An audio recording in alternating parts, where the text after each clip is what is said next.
আসসালামু আলাইকুম রহমতুল্লাহ বারাকাত। পশ্চিম দলজুর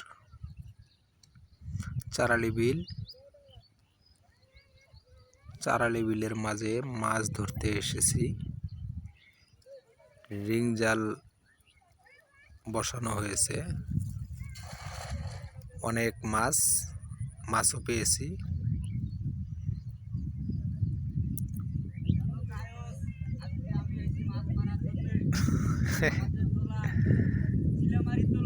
চিলামারি দোলা বলছে, যারা মাছ মারতেছে তারাই বলতেছে যে চিলামারি দোলাতে আসছি। ভাই অনেক দূরে থেকে আসছি।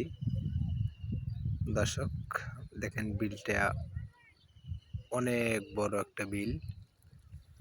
বিলের মাঝে একটা বাগান আছে, গাছের বাগান।